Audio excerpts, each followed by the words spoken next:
So, God's work of reconciliation. Ito po ang ating mensahe. Because we are in a work of reconciliation too. And it is God's work through us. Ang reconciliation ay masarap. Lalo na kung meron kang kaibigan, tapos naging kaaway mo, tapos magbabati ulit kayo. Magkakaroon ulit kayo ng peace. Ang sarap ng pakiramdam. No? Lalo na, halimbawa, sa isang church. No? Minsan, hindi tayo nagkakasundo. Minsan, meron tayong tampuhan. Pero ang maganda sa isang church na lalo na mga matured ang mga members, hindi natutuluyan.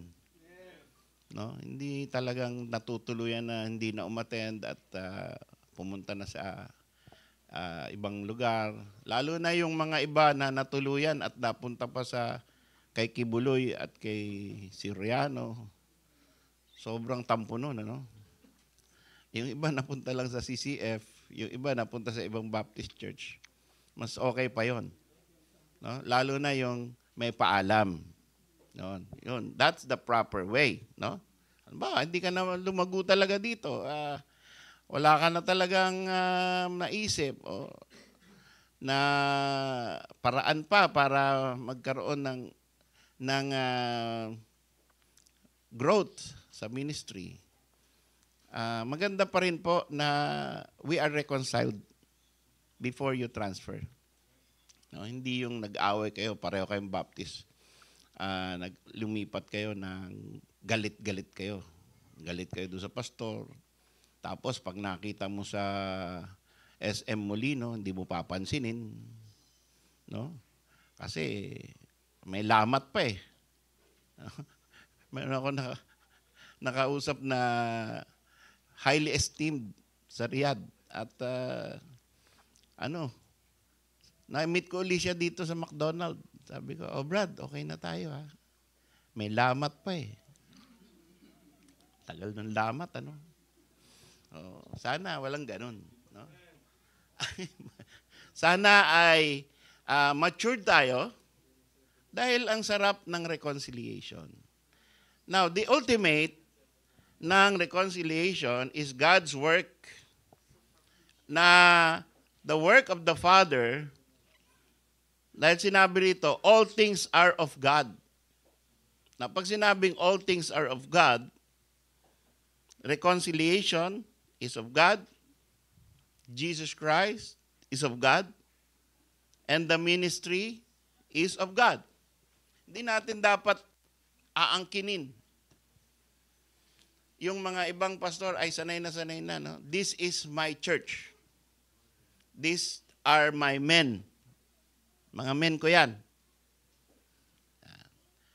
Ito ay building ko. Yan ay sasakyan ko. Parang binigay lang sa kanya ng Panginoon yan, ay parang kanya na. No? So, minsan na ano tayo eh. Nawawala tayo sa hulog. At sana makarecover kung meron mang ganun. No? Makarecover doon sa vanity that this is only a temporary. Kahit itong pastor's office, this is not my permanent office. I can be called anytime to another mission field. And then, it will be transferred to another man. God can do that. Or, He can give me a graduation gift so that I will be on another plane, no? The higher plane. And that is also God's determination. Hindi dapat tayo hawak natin dito. Walang pwedeng mag-occupy nito dahil akin to. Pulpit ko to. This is. Merong yung dati kong pastor sabi. Hindi ako may invited na preacher. Dito siya nagpi-preach. May pulpit. Dito siya. Alam niyo ba kung ba't ako dito? Hindi ako worthy doon. Kasi yun ay kay pastor. Hira. Masyadong ano yun? Superstitious. Yun, superstitious. In all things, you are too superstitious. Parang men of Athens, no? So, hindi po. Ito po ay walang power na kapag dito ka, ilalagay lang natin yan as a barrier para pag andito tayo, medyo seriousness natin ay iba. Diba? At pag ito andito na sa gitna, yung na nakakikinig, iba rin ang seriousness natin. Hindi na tayo puro patawa lang. No? Hindi tayo puro illustration lang sa napanood natin si Batman o si X-Man at kung ano, no. Hindi. Medyo ano na. This is the Word of God. And this is, everybody should listen. Sabi po, all things are of God. Negative and positive imputation is of God. Mamaya, papaliwanag ko sa inyo ano yung ibig sabihin yan. And that is in the last verse. In verse 21. The word of reconciliation which we preach is of God. That is the gospel.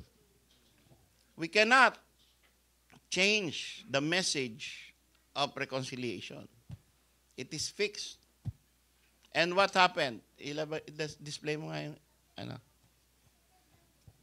Papakita ko po sa inyo ang aking pagkakaintindi dito sa ministry of reconciliation. Sabi po, who hath reconciled us to himself by Jesus Christ. So there was a time when the Father sent the Son. And that was in 0 AD when the Father sent the Son. Give or take. No? Actually, it is a 33-year ministry. And it is a 3.5-year ministry kung saan ang anak ng Diyos, nung nag-umpisa after his baptism, to his death, burial, and resurrection and ascension, that is his earthly ministry. And during his personal earthly ministry, he was reconciling the world unto himself. Yun po ang sinabi rito. God was in Christ, 19, verse 19. God was in Christ reconciling the world unto himself. Alsin mo na yan, Brad. Alsin mo. Okay? So, ito po ang nangyari ng isang beses, isang panahon lamang. Hindi na mapapako sa krus ulit ang Panginoon. Isang beses lang yan nangyari. At nangyari na yan. So, yan, noong hindi pa nangyayari, meron ng ministry, and ang ministry na yan is the ministry of the law and the prophets, prophesying Christ to the elect. And it is pointing to this future event that God, the Messiah, God will send the Messiah, and the Messiah will die to reconcile the world unto himself. May mangyayaring future event. So, from Adam, mula kay Adan, yung kinatay yung hayop, at ginawang yung balat ng hayop ay ginawang damit para palitan yung damit na binigay, na damit na dahon na ginawa ng tao. Yun ang isa sa unang-unang illustration ng reconciliation. And that is really a very powerful illustration. Naisipin mo, inoffend mo yung Diyos tapos dinamitan ka pa rin. Di ba? Anong ginagawa ng mga tatay na offended sa kanilang mga anak? Yung sobrang offended. Lumayas ka rito, tatapon yung damit sa labas. Oh. Ay, ganun din yung mag-asawa minsan. Nakakita na ba kayo ng mag-asawa, tinapon yung damit nung Dahil ng babae yung ano. Pag uwi mo, nandun na yung damit mo sa labas. Naka-impake na. Ka na dito, hindi ka na bahay ko yan eh. Hindi mo na bahay to. Ganon ng mga offended. No? At Panginoon nating Diyos, siya ang gumawa ng paraan para ma-reconcile tayo sa Kanya kahit siya tayo ang nag-offend sa Kanya. What grace is this? No? Imbis na pabayaan tayo, dahil siya ang sinalansang natin ang Kanyang utos, gumawa siya ng paraan. God sent His own Son. Sabi, all things are of God who hath reconciled us to Himself by Jesus Christ. So, it is the Father's plan, the Father's work, that we should be reconciled to God.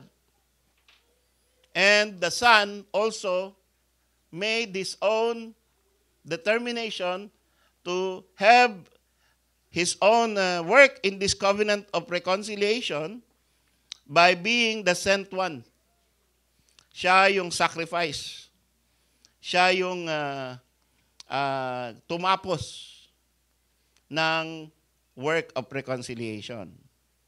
Pagkatapos yung Holy Spirit, meron din ginawa. Papaano ka nako-connect doon sa work of reconciliation? It is through the Holy Spirit. Paano mo nalalaman na may nangyari palang ganyan? By the Holy Spirit. Paano mo natatanggap na ganyan ang only way of salvation? Ang tanging paraan para kayong dalawa ng Diyos ay magkaroon ng pagkakasundo muli by the Holy Spirit. Without the work of the Holy Spirit in your heart, you will either reject it or you will have a mistaken idea about it. And yun ang mas masama. Yung nagbabasa ka ng Bible, pagkatapos mali yung idea mo tungkol sa paano mag-reconcile to God. Nakikita mo pero hindi mo naintindihan. The God of this world has blinded your mind. Basa ka ng basa ng Bible, halos kabisado mo na, kagaya ni Soriano. Hindi niya alam paano yung reconciliation. Para sa kanya, ang reconciliation, kailangan nanalo ka sa debate. Pagkatapos, nagpabautismo ka sa kanya, kanilang relihiyon. Nag-join ka sa kanila, yun, reconciled ka sa Diyos. Kabisado Bible, pero mali ang pagkakaintindi. Why? There is no effectual work of the Holy Spirit. And that's the only way. Kahit na yung panahon nila Moises, panahon nila David, it's the only way. Sasabi, paano naliligtas, paano naiintindihan? Nagnanonood ka noong tupa na kinakatay. Tapos papatuluin lahat ng dugo. Pagkatapos, susunugin. Manonood ka taon-taon nun. Pagkatapos, sinasabi, your sins are forgiven. The atonement is the one that when you finish it, you are confessing your sins, yung tupa, yung kamay ng priest, nilalagay doon sa sacrificial lamb or goat. Nilalagay. Pagkatapos, magko-confess siya ng sin. The picture being given is yung kasalanan mo, kasalanan ng bansa, lumilipat dun. Pag nailipat na, pag nasabi niya na yun lahat ng mga kasalanan, kakatayin yun. At sasabihin ng Diyos, dun sa talata, dun nakasulat sa Law of Moses, that is your atonement and your sins are forgiven. Hindi ikaw mismo ang kakatayin. So, noon pa man, ay pinipreach na yung tinatawag na substitutionary death by means of the illustrations of the sacrifice. But that is in prophecy of a future actual sacrifice, wherein God was in Christ reconciling the world unto Himself. At ang sabi pa rito, not imputing their trespasses unto them. So meron kang trespass. Ikaw makasalanan. Tayong lahat ay makasalanan. Paano maalis yung kasalanan mo? Iikot ka ba ng 7 beses sa Maka? Iikot ka ng iikot. Pagka nakaikot ka na, ay patawad na yung kasalanan mo? Yung ba? Or yung ginagawang pagpipinitensya ng mga tao sa Pampanga, nagpapapako talaga sila sa krus? Or sa Cavite, nakita ko, ginugurlisan nyo ng blade yung likod para magkaroon ng tulo, ng dugo. Tapos hahatawin. Buong Biyernes Santo. Ganyan. Meron silang trail of blood. May trail of blood din ng mga Katolik eh. Oo. Pero tumutulo yung dugo dahil hiniwa dito. Tapos hinahataw na ganyan. May mga panata sila. Siguro sobrang kasalanan. Akala nila nababawasan yung kasalanan or nawawala by means of that. Yung tuwing January 9, doon sa Nazareno. No? Pag nahawakan mo yung Nazareno, yung poong Nazareno, nababawasan ng kasalanan mo. Yan po ay mga vain works of men. Works which do not produce forgiveness of sin. What produces forgiveness of sin? Ito, the work of reconciliation ng Panginoong Jesucristo. So, mula noon, pagkatapos nung natapos na yan, ay ngayon naman, nagpipreach na lang tayo ng gospel. Wala nang kinakatay dito, wala nang altar dito. We preach the gospel, talking to people that Christ died 2,000 years ago. And that death is your reconciliation. How? By the effectual work of the Spirit in your heart. Naiintindihan mo siya na meron na palang provision para sa iyo. Meron na palang inialay para sa iyo. Hindi mo na kailangan na mag-alay ng buhay para ikaw ay mapatawad at magkaroon ng relasyon sa Diyos. Kaya ang sabi, ito ang mensahe nyo. Sabi ni Paul, we pray you in Christ's stead, be ye reconciled to God. Yun na lang ang gagawin natin. We preach the gospel, and through the preaching of the gospel, we say, be reconciled to God. And hanggang dun lang tayo. Pagka na-preach na natin yung sinasabi ng scripture, yung illustrations, we do our best para maintindihan ng tao, hanggang dun lang ang kaya natin gawin. The Holy Spirit does the rest.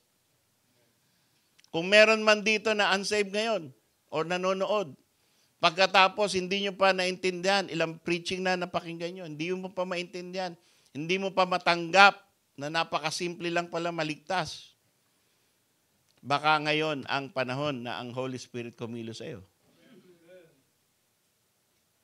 At dahil nakita mo na ganun pala yon, narinig mo, naintindihan mo na finally, you are reconciled to God. And that is the sin is not imputed to you. Ganun po. Let me illustrate further. Brother Louie, pakikuha nga yung itim tsaka yung puti. Yan. Okay. So, isuot mo yung itim. Yan. Ikaw yung makasalanan.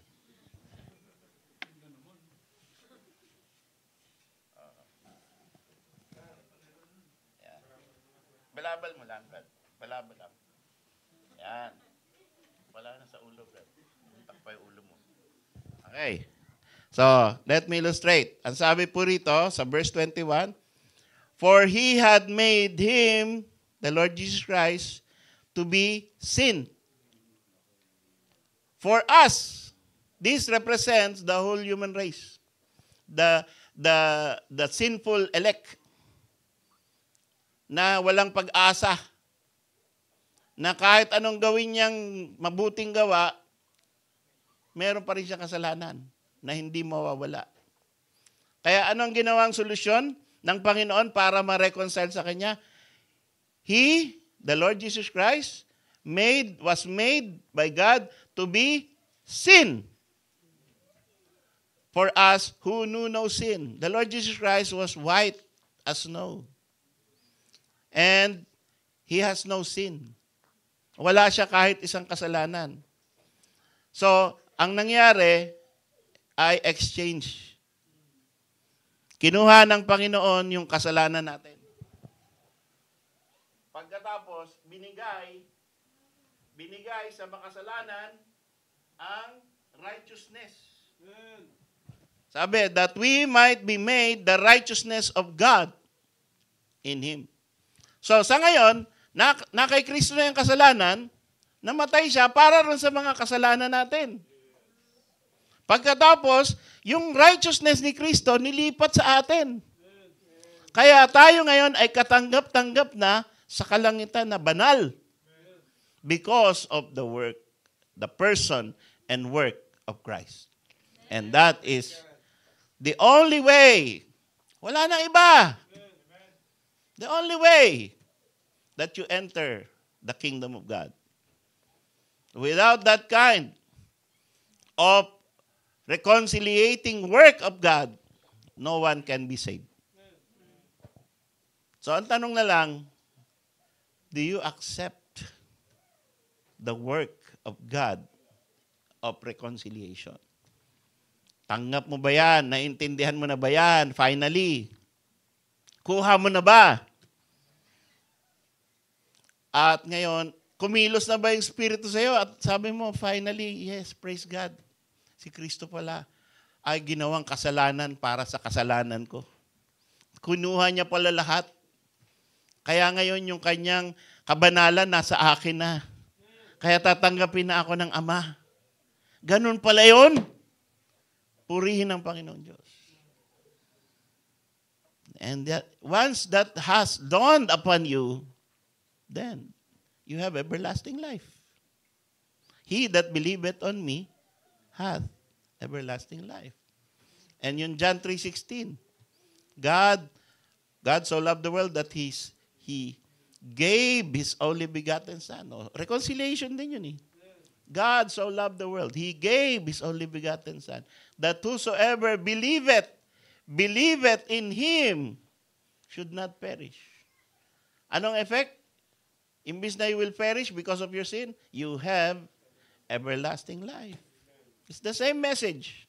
In many different verses, in many different words, in many different kinds of understanding and approach, it is the same message, mga kapatid. We have been reconciled to God by the work of the Holy Spirit. And some more verses before we end. In Romans 5:10, for if when we were enemies, we were reconciled to God by the death of His Son, much more, being reconciled, we shall be saved by His life. Kaya po hindi na mawawala ang kaligtasan mo. Ha? Kasi nung namatay siya, naligtas ka. Dahil kung ikaw ay sumasampalataya na sa sistema nito ng reconciliation, sa kamatayan ni Kristo, you are reconciled to God. Pero hindi doon nagtatapos ang istorya ng kaligtasan. Much more, dahil ikaw ay reconciled na sa Panginoon Diyos, you are kept saved by His life because He ever liveth to make intercession for you. Hindi na mawawala ang kaligtasan na binigay sa iyo forever. You are saved forever because He is alive. Hindi na siya mamamatay ulit. So, perfect salvation. Perfect. Wala nang chance na malaglag ka pa doon sa nangyari sa iyo na ginawa ng Panginoong Diyos. He made sure that it will be forever. And another verse, sabi sa sa Colossians 1, verse 20 to 22. Colossians 1, 20 to 22. And having made peace through the blood of his cross, by him to reconcile all things unto himself, by him I say, whether they be things in earth or things in heaven, and you that were sometime alienated and enemies in your mind by wicked works, yet now hath he reconciled. Kayo na mga dati ay malalayo. Hindi kasali. Hindi ka kasali. Tayo by default. Lalo na tayo mga Pilipino. Hindi tayo kasali sa story of salvation.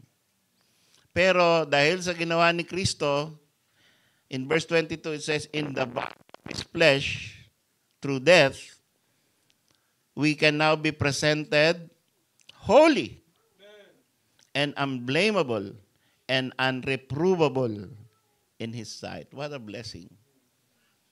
Dahil sa ginawa ng ating Panginoong Jesucristo, tayo na mga malalayo, tayo na mga hindi kasali, tayo na mga kaaway, because Jesus died, we can now be presented as holy, unblameable.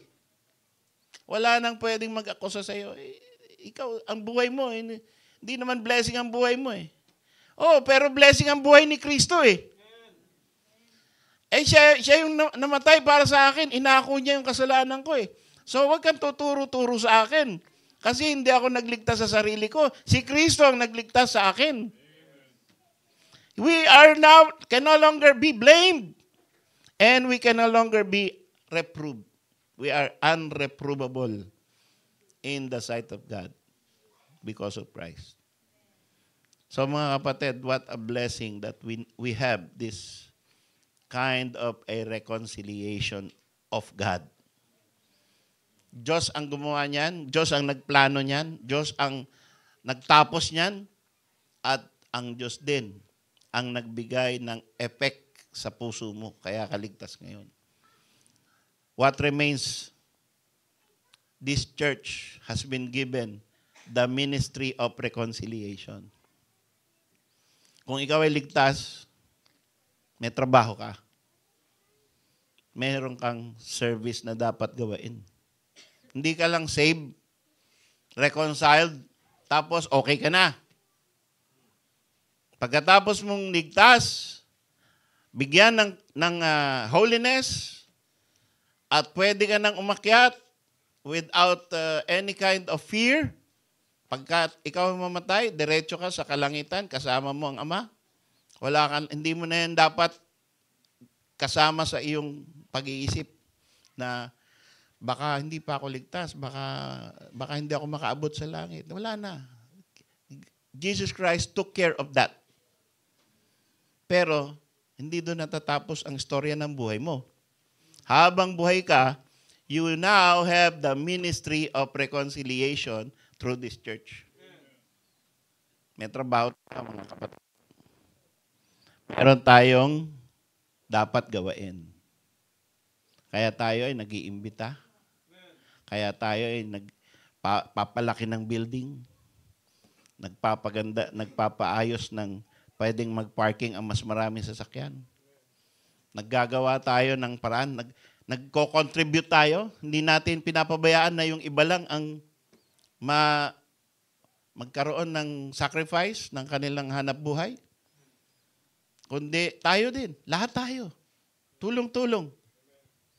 Para magkaroon ng, matupad natin ang ministry of reconciliation. Inaatang yan sa balikat natin eh.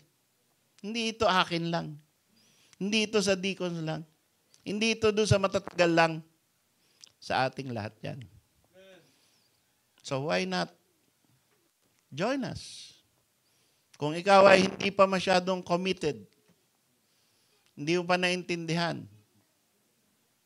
then this is the beginning. Let this be the beginning that you are joining us in this ministry of reconciliation. Mahirap po yan. Imbis na 100% ng income mo sa'yo, 100% ng time mo sa'yo, 100% ng resources mo, ikaw lang ang mag-enjoy, meron kang isa-sacrifice. Meron kang parte na, sige na nga, ito, church. Ito lang ang enjoy ko, itong bahagi na to. Meron dapat dito. Kasi ministry of reconciliation yan. And command yan ng aking Panginoon. Ito ay parte ng aking mandate from on high. Are we willing to obey God in this ministry? Tayo po ito tumayo.